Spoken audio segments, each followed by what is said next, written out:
Dad called me. I've given your stepsister the money from the house you sold. She's very grateful to you. I didn't say anything. I just came the next day, and then angry eye. It was late when my phone rang. Dad. Nothing unusual. We talked now and then, mostly about nothing. I answered without giving it much thought. At first it was normal. He asked about work, how I was settling in. I gave short answers, distracted. Then, out of nowhere, he said something that made my whole body go cold.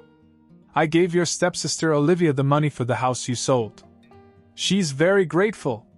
I thought I misheard him. You what? He sounded casual, even pleased with himself. As if he had done something good. He explained that Olivia had been in a difficult situation. She told him that she was in danger of losing her home because she had fallen behind on her mortgage payments. She was facing foreclosure. She had begged him for help, crying about how unfair it was, how she had no one else to turn to. And because he respected his wife, my stepmother, he couldn't refuse. He thought I wouldn't mind. I gripped the phone tighter. Dad, are you kidding? No hesitation. He wasn't. My stomach churned. $146,000. That was all I had left after selling my house. I had to leave the state for a while for work, and instead of putting it in a bank, I had asked my dad to hold it. He had a safe. I thought that was the safest option. I thought I could trust him. Did you give her everything? I asked, forcing my voice to stay calm. There was a pause. Just long enough for me to hear the answer. I hung up. For a few seconds I just stood there, gripping my phone so tightly that my hand hurt. My pulse was pounding in my ears. Then, suddenly, I moved. My body went on autopilot. I canceled every plan I had. Piled my clothes into a suitcase. Checked out of the hotel where I'd been staying. My hands shook as I booked the next flight back. I didn't care how much it cost. I just had to get there. The airport was a blur. I barely remember going through security or boarding the plane. My mind was racing, replaying the phone call over and over. My father had just given Olivia my money, and she was grateful. It was after midnight when I landed, but I didn't care. I grabbed my bag, rushed out and got into the first cab I saw. Drive fast, I told the driver. He didn't ask any questions. The city flashed by as we sped through the empty streets. I stared out the window, gripping the seat, my mind spinning. Had Olivia really been in danger of losing her home? Had she lied to my father? Or had she just seen an opportunity and taken it? And most importantly, how was I going to get my money back? I didn't know what I was getting myself into. But I did know one thing. This wasn't going to end the way Olivia thought it would.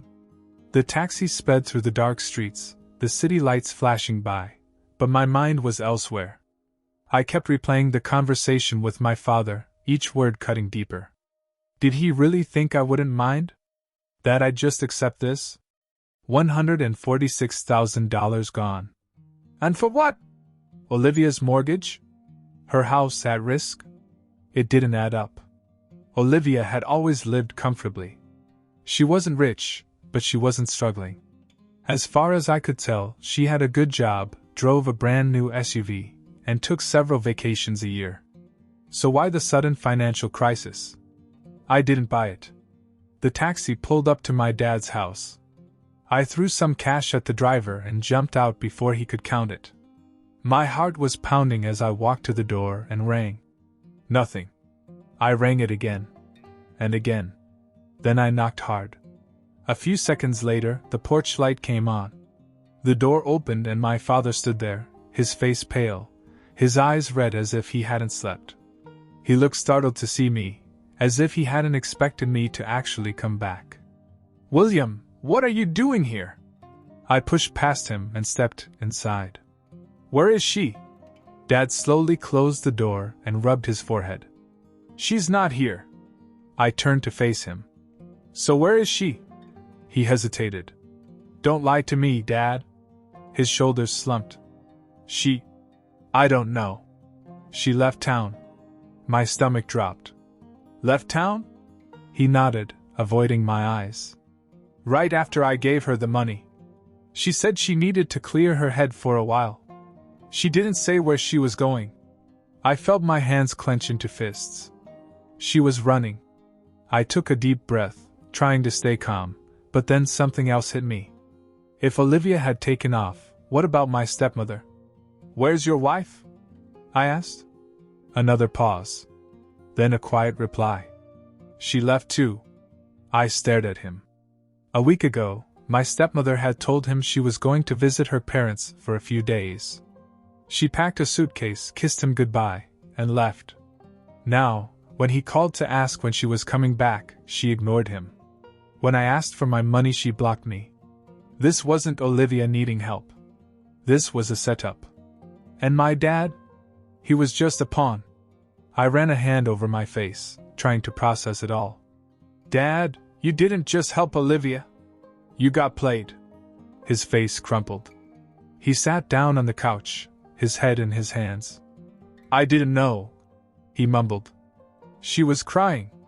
She told me she had nowhere else to turn. I thought I was doing the right thing. His voice cracked. I thought I was showing her she was part of this family.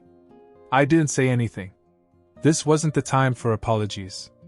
For Olivia and my stepmother? They were long gone. And they had my money. And no matter what it took, I would get it back. I stood in the middle of my father's living room, fists clenched, mind racing. Olivia and my stepmother weren't just gone. They had planned this, taken my money and left. My dad sat on the couch, rubbing his face as if he just realized what had happened. I didn't care about his guilt. I needed answers. I took a deep breath. Think, Dad. Did Olivia say anything about where she was going? Even something small. He looked up at me, exhausted. She didn't say anything, William. Just that she needed to clear her head. I figured she was just stressed. He sighed and shook his head. I didn't know she was going to disappear. I exhaled sharply. Clear her head? Dad, she didn't just take a break. She ran. Silence. I pulled out my phone and opened Olivia's social media. Private. Of course. I tried my stepmother's. Same thing. They weren't stupid. They knew I'd come looking. But Olivia? She had one fatal flaw: she loved attention. I grabbed my laptop and started digging. I scrolled through her friends' profiles, checking out comments, tagged posts, everything. I knew how she thought. She couldn't resist showing off somewhere. Then I found it. A week ago, a friend had commented under one of her photos. So when are we going on that trip?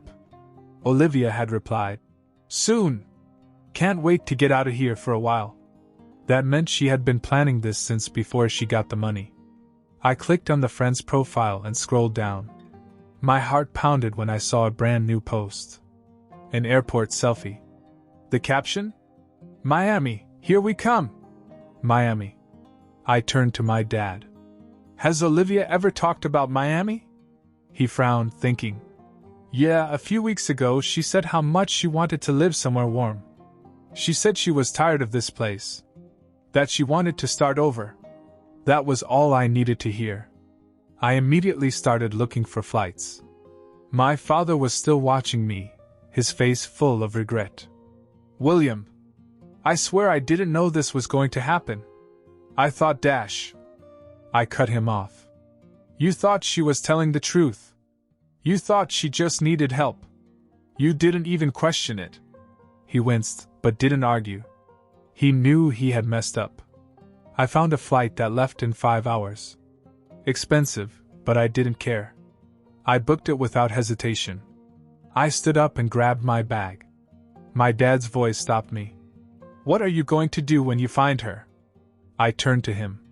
Get my money back. One way or another. I left without another word. Because if Olivia thought she could steal from me and disappear to Miami like nothing happened, she was in for a very, very bad surprise. The flight to Miami felt like the longest hours of my life. I couldn't sleep. I couldn't even sit still. My mind kept replaying everything: Olivia, my stepmother, my father's pathetic excuses. I wasn't just angry. I was done. When the plane finally landed, I grabbed my bag and stormed through the airport. I didn't have any time to waste. Olivia and my stepmother thought they were safe, thought they had gotten away clean. But they didn't know that I was already here. I took a cab straight to the friend's address. The girl who posted the Miami airport selfie. Her name was Chloe. I didn't know her well, but I knew that she and Olivia had been close for years.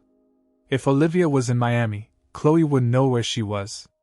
The driver pulled up to a fancy-looking apartment complex near the beach. The kind of place where the rent was easily over $4,000 a month. My stomach twisted. This was where Olivia's desperation had led her. I got out and walked to the door, buzzing Chloe's apartment. No answer. I pressed it again. Then again. Finally, a voice crackled through the speaker. Hello? It wasn't Chloe. It was Olivia. For a second, I couldn't believe it. Then I felt something sharp and cold spread through my chest. She was right here. I pressed the button again. Olivia, open the door. Silence. Then her voice again. William? She sounded nervous. Yes. Open the door. More silence. Then the intercom cut off. I took a step back, my hands clenching into fists. She wasn't going to let me in. She thought she could just ignore me and I'd go away. Not happening. I walked around the side of the building, looking for another entrance. There was a gated side entrance for residents. As I stood there, debating whether to wait for someone to come out so I could sneak in, my phone buzzed. A message. From Olivia. I can't talk right now. Please just go home. This isn't what you think. I stared at the screen. Not what I think. I typed back. You stole my money and ran away. I don't care what excuse you have. We're talking. Now. No reply. I was about to call when something caught my eye, a car pulling up to the building. A sleek black Mercedes. Expensive. Too expensive for Chloe.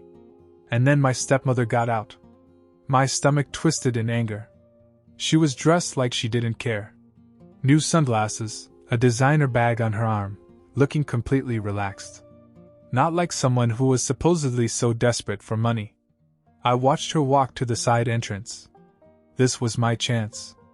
I moved quickly. Just as she swiped her key card and pushed the gate open, I grabbed the door before it closed and followed her inside. She didn't notice me until we were in the hallway. Then she turned her head and froze. Her mouth opened slightly, the color draining from her face. William Dash. I stepped closer. Surprised? She swallowed hard, clutching her bag as if she thought I was going to snatch it from her hands. What are you doing here? I let out a small laugh. What am I doing here? What do you think? I took another step forward and lowered my voice. Where's Olivia? She glanced toward the end of the hall, as if debating whether or not to run. Bad idea. I wouldn't, I said. You're going to take me to her. Right now. She hesitated, then sighed. William, listen. You don't understand the full situation, Dash. I cut her off. No. You don't understand. You and Olivia stole my money, and you are going to give it back. Either the easy way or the hard way. Your choice. She opened her mouth to argue. Then she must have seen something in my face, because she closed it again. Then, without another word, she turned and walked down the hall. I followed. Because I wasn't leaving without my money. I followed my stepmother down the hall, my pulse pounding. She walked stiffly, her shoulders hunched, as if trying to think her way out. But there was no way out. She stopped in front of a door and turned to me. William, you have to listen. Open the door. Her hand hovered over the doorknob, hesitation written all over her face. Now. She exhaled sharply and unlocked it. The second the door swung open, I stepped inside. And there she was. Olivia was sitting on the couch, legs tucked under her, sipping from a wine glass like she didn't care. She looked up, and the moment she saw me, her face went pale. I closed the door behind me. Hey, Olivia! I said. She put the glass down carefully, as if trying to keep her hands from shaking. William, what are you doing here? I let out a sharp laugh. Are you really asking me that? She swallowed. Look, I know you're mad, but... Mad? I repeated. No, Olivia. Mad is when someone cuts you off in traffic. This? I gestured around the expensive-looking apartment. This is theft. She exchanged glances with my stepmother, who was still standing at the door, as if debating whether to run again. Then Olivia sighed and rubbed her temples. William, listen. It's not what you think. There it was again. The same excuse. Not what I think. I stepped closer. You stole my money and ran off to Miami. Explain to me how that's not what I think it is. She flinched. Then suddenly her expression changed. The fear in her eyes flickered into something else. Annoyance. You want the truth? She snapped. Fine. Yes, I took the money. But I deserved it. I blinked. You deserved it? She crossed her arms. Dad always gave you everything. He treated me like an outsider. You had a house, a career, while I struggled. For once, he'd put me first. And honestly? She scoffed. You'll make that money back in no time. It's not like you needed it. I stared at her, trying to process the sheer audacity of what she had just said. My stepmother finally spoke. William, we can work something out. Maybe we can pay you back slowly. I laughed. A real, bitter laugh. Slowly? Oh, that's sweet. You mean after you spend half of it? I pointed at Olivia. She's sitting here drinking wine in a luxury apartment, and you're telling me you struggled? Olivia's jaw tightened. We struggled. Do you have any idea how hard this is for me? You have no idea what I've been through. I shook my head. Olivia, I don't care. None of this changes the fact that it wasn't your money. She threw up her hands. And what are you going to do? Call the cops? Tell them Dad gave it to me willingly? She smirked. Good luck proving anything. I stared at her. And then I smiled. She didn't know. She didn't know that my dad had already admitted everything over text. I had saved our conversation. She also didn't know that I had a lawyer waiting for my call. She thought she was safe. She had no idea how wrong she was. I pulled out my phone. You might want to rethink that, Olivia. Because in about 5 minutes you're going to have two choices: give me my money or go to jail. The smirk on her face vanished. And for the first time, she looked scared. Jail? She scoffed, but I could see the flicker of panic in her eyes.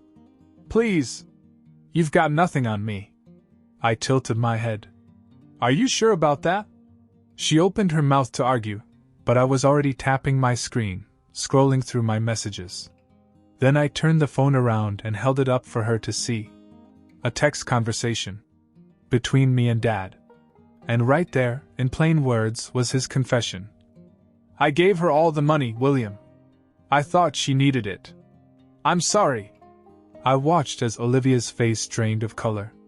Her eyes darted to my stepmother, who was now standing rigidly by the door, her grip on her bag tightening. You didn't delete the texts? Olivia hissed at her. My stepmother's lips pressed into a thin line. I didn't think dash. Yeah, that much is obvious. I cut in. And here's the best part. I scrolled down and read the next message aloud. I know I messed up. I'll do whatever it takes to fix it. Just tell me what to do. I put the phone down. If you really think the cops aren't going to take this seriously, be my guest. Call my bluff. Let's see how they feel about fraud, theft, and interstate wire transfers. Olivia was breathing heavily now. She looked between me and my stepmother, her confidence cracking. They wouldn't, she said, but she didn't sound so sure anymore. I smiled. Try me. The room was silent. Then Olivia grabbed her wine glass and threw it at the wall. I didn't flinch. You're such a self-righteous prick, she snapped. You think you're so much better than me, but you're not. You just got lucky in life. I stepped forward and lowered my voice. This isn't about luck, Olivia. This is about consequences. You thought you could steal from me and walk away. Now you're going to fix it. She crossed her arms. And how exactly am I supposed to do that? The money's gone. That stopped me cold. Gone? I repeated. She shrugged, but I could see the tension in her shoulders. Spent. I turned to my stepmother. You too? She hesitated, then murmured. We had debts. Bills. We had to secure a new place before you dash. She caught herself. Before I came looking. I took a deep breath, trying to keep my voice steady. Let me get this straight. You stole $146,000 and in 2 months it's gone? Olivia scoffed. What did you expect? It's not that much money when you think about it. I ran a hand down my face, trying to keep myself from losing it right then and there. You spent my money and now you tell me there's nothing left? She shrugged. What do you want me to do, William? Pull it out of thin air? I stared at her. Then an idea hit me. You still have the car, right? I asked. Her face twitched. What? Your car. The new SUV you were driving before you left town. You still have it? She didn't answer. I turned to my stepmother. And you? The designer bag you came in with? The jewelry? The new apartment? I gestured around. You didn't pay for any of that with your own money, did you? They both remained silent. Good, I said. Because you're going to sell every single thing you bought with my money. And you're going to pay me back. Every cent. Olivia laughed bitterly. And if I don't? I leaned forward and lowered my voice. Then I'll make sure you and your mother spend the next 5 years explaining yourselves to a judge. For the first time, Olivia actually looked scared. And I wasn't bluffing. Olivia stared at me, breathing heavily. My stepmother looked even worse. Her face had gone pale, her hands gripping the edge of the counter, as if she might collapse. They knew I wasn't bluffing. I pulled out my phone again, this time scrolling through my contacts. You have 24 hours. I said. Either I start seeing my money or my lawyer makes some calls. Olivia clenched her jaw. This is blackmail. I laughed. No, Olivia. This is justice. I turned and headed for the door. I didn't have to say anything more. They knew I meant it. I spent the night in a hotel waiting. I didn't expect them to come up with the full amount, but I wanted them to feel the pressure. Olivia and my stepmother had been smug when they thought they were untouchable. I wanted them to sweat. And then the most incredible thing happened. The next afternoon my phone rang. It was Olivia. Her voice was flat, unemotional. Come back to the apartment. We have your money. I almost didn't believe her. I showed up an hour later, and there it was, a cashier's check for every last cent. $146,000. Plus $5,000 on top. For your trouble. Olivia muttered. I looked at them both. They looked exhausted, defeated. Where did you even get that? I asked. My stepmother didn't answer. Olivia just stared. It didn't matter. The money had come out of nowhere. Maybe they had savings. Maybe they had begged or borrowed from someone. Maybe Olivia sold the damn car overnight. I didn't care. I had what was mine. I took the check, nodded once, and left. No goodbyes. No second chances. When I got back to my dad's house, he was standing at the door waiting for me. When he saw me, his shoulders slumped in relief. You got it? He asked. I held up the check. Every cent. He swallowed hard. William, I dash. I shook my head. Don't. I don't need an apology. He hesitated. But you do forgive me? I thought for a second. I do. And I meant it. He had been manipulated. He wasn't a bad person, just too trusting. But then I looked him in the eye and said, but I won't trust you like that anymore. His face fell, but he nodded. I understand. And that was it. I put the money in the bank the next day, where it should have been in the first place. As for Olivia and my stepmother? I never spoke to them again.